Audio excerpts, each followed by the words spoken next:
Good afternoon, ladies and gentlemen, and thank you very much for joining us here for this very special Young India Showcase. Before I start, I want to take a moment to say thank you to the Secretary of the DIPP, Mr. Amitabh Kant, for actually accepting the idea that young Indians needed to be showcased here at the Make in India event. It was his sort of association with this program that we've been able to put this afternoon together. And I'm really, really glad, sir, that you could take time out to join us here this afternoon. Our approach to Make in India is create in India for the world. What we're essentially saying is that manufacturing in India should not be the end objective of Make in India. It should be driven by design, develop, and manufacture in India. What we're saying is that Indian companies that operate in India should be creating globally relevant solutions, not just addressing the global market, but it should be a marriage of manufacturing with IP and innovation. And that is going to be the theme, the central objective with which we've sort of put together this event this afternoon. Peter Drucker says, the task of leadership is to create an alignment of strengths, making a system's weaknesses irrelevant. We know what our strengths are. We also are very well aware of what our weaknesses are. Our strengths, people, all of you, young entrepreneurs sitting in this room, let's leverage that asset. Our weakness, economies of scale. China's been there, done that. We cannot compete with that. Should we want to compete with that is a question that we need to ask ourselves. Should we leverage the asset that we already have here? And I think that is the task of leadership that is imperative and important today. And finally, let me end by saying the whole point of putting this together is because we truly believe that what you imagine, you can create. So let Make in India also be about imagination. Let Make in India eventually be about creating in India. With that, ladies and gentlemen, I'd like you to welcome on stage the Secretary of the DIPP, Mr. Amitabh Kant. Welcome to all of you. Let me first thank Shireen for partnering Make in India. I've been a long-term admirer of the Young Turk program. It's one of the most unique, one of the most energizing and one of the most vibrant programs which you get to see on television.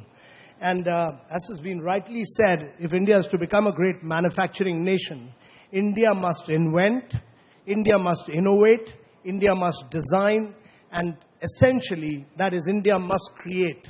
And if India must create not merely for the domestic market, but for the entire world. And nobody can do it better than our young people. The young entrepreneurship of India is truly top class. You can't find entrepreneurs of this nature anywhere else in the world. We just need to provide them the right environment, which the government is determined to do, to make India a very, very easy and a very simple place to do work in. We want these young entrepreneurs, all these young entrepreneurs to just fly, just fly. They are the ones who are going to break boundaries, they are the ones who are going to use technology, and they are the ones who are going to create jobs. Established businesses destroy jobs, young businesses create jobs. And therefore, all the best for today's program. I truly look forward to a very exciting day ahead. Thank you so much, Mr. Kant, for joining us here. Shruti, I hand it back to you. Now, what started as a hobby space in Bandra, in Mumbai, for people to come in and experiment working with their hands, has now grown into a large community that is pushing the do-it-yourself culture in Mumbai and also in Delhi. Hi, I'm Bebhav Chabra. I'm going to tell you a little story. Well, it all started back when I was working for this company called iNetra. It was a small startup based out of MIT Media Labs in Boston, and we were making some portable eye diagnostic devices. And obviously that had more of an impact in India than it did in Boston, so they asked me to make this in India so we could test this and build this at a better and faster pace. I moved back to India and started working on this, and one fine day, the ceiling of iNetra's office in Mumbai fell down, and it broke everything. It broke our equipment, it broke our tables, it broke everything. So instead of going out and buying new tables and furniture, I decided to build them myself. And I asked people in Mumbai to join me in making that happen. That weekend, about 6 random people showed up, and they helped me build that space. But the great thing was that they kept coming back. They kept coming back every weekend to make something or the other, from small little toys to making a water bottle bazooka. All sorts of fun stuff, only for fun. And sooner than later, the space got so full that we had no place to move.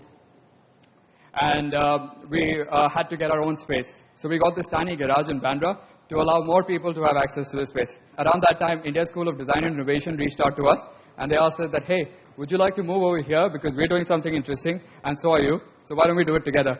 So we thought that was a great opportunity. And once again, we didn't have to worry about rent and electricity, so we could focus on something that's the most important to us, which was providing access to people and to educate. One of the really interesting things that happened over here was the founder of Suresh Undu Lasers walked into the space, and we had bought a laser cutter from him recently. He came inside and he was like, hey, you guys are doing something great because you're providing people access instead of just manufacturing things using our machines. So he took out his checkbook and wrote us a check and gave us all the money back for the laser cutter. So that rang some bells in my head. Then we raised a crowdfunding campaign to ask more support from people and raised about 7 lakh rupees and set up our new space in Andheri now. A couple of interesting projects. There's a musician building a musical instrument that he wants to make. There is a civil engineer making a satellite ground station of the roof of the asylum so that he can start receiving data, so it's open source and available for everyone else. And one of the best projects that's going on, there's a doctor himself building an eye diagnostic device. Who better to make an eye diagnostic device than the doctor himself? And that's something that we wanted to try out. So thank you. Thank you, Vaibhav. Now I know what I'm going to do this weekend. Moving on, Indian startups today are validating the fact that Make in India is not just about wage arbitrage, but it's about ideas and IP. And our next speaker, Arvind Lakshmi Kumar, is doing just that with Tonbo Imaging. It's a Bangalore-based startup that designs, builds, and deploys advanced imaging and sensor systems for armies around the world. Please put your hands together for Arvind Lakshmi Kumar. 1839 is when the first camera was made. And from 1839 to 2015, the camera has not changed at all. But its applications have changed. So in 1839, when the camera was made, it was made purely for taking pretty pictures. In 2015, when cameras are made, they're made for visual sensing. You take a camera, you put it on a drone. You take a camera, you put it in a car, driverless cars. But the design of the camera has not changed. And that got us thinking to say that, well, when you look at, animals in nature, the only thing which really has one eye, which is what a camera has, is Cyclops, and that's mythical, right? Humans have 2 eyes, dragonflies have multiple eyes, and incidentally, Tonbo means dragonfly in Japanese. It's multiple eyes, and what multiple eyes give you is the ability to assimilate information from a lot of different sources. And your brain, which is the processing unit of the camera, can combine all that information and make more meaningful sense. And we said, where do we apply it to? And we said, what's interesting is, India's defense imports are well known. We import a ton of, more than 90% of our defense equipment. And one of the most significant components of this import is electro-optics and imaging systems.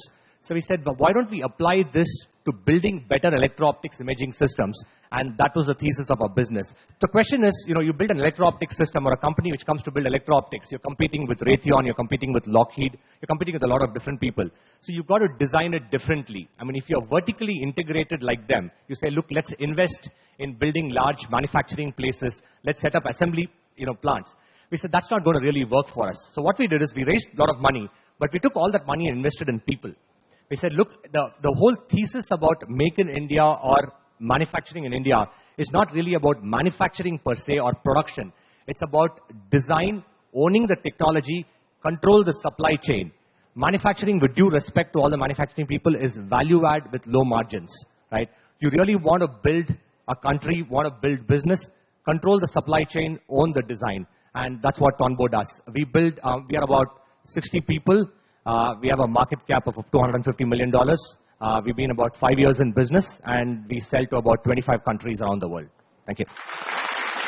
Thank you, Arvind. Our next speaker, ladies and gentlemen, has developed a cutting-edge technology to help cut fabric wastage for garment manufacturers. Please put your hands together for Manasij Ganguly, co-founder, ThreadSoul. The fact that you wear a garment and I wear a garment, that is the only thing uniting us. I don't know any of you right now. You may have different mobile phone brands. You have different cars. You like different food. But you know what? I don't see a single naked person here. And as long as that's going to happen, till the time we're going to be in the business, right? It's a $1 trillion industry, ladies and gentlemen, which is crying out loud for your attention, right? Whilst all our attention is towards, e-commerce and, internet businesses, There are businesses out there which are manufacturing on a regular basis, and they require innovation, and they require your attention. And we tried to build something which is absolutely necessary for this manufacturing to survive and do better. In fact, their entire costs we can reduce by more than 10%. And that's the reason we've been able to become profitable from the first quarter of our business. Today, we plan 2 million garments every day in 70 manufacturing facilities around the world in 12 locations with a team of 60 people. All right? And it's just been 18 months we have done that. And all those people who talk about entrepreneurship is about raising big bucks and, big money and stuff. No, it's about steely resolve that you will do it. Now, working in 12 countries, the internal mandate is to reach 40 countries in next 3 years. It's not a morning walk, right? We got to move fast. By 2020, whatever you wear would be planned by us. Whichever car you will drive, that car seat will be planned by us. Whichever bed sheet you sleep on in your home, on your hotels, would be planned by us. We will be the #1 garment tech company in next 5 years, sir.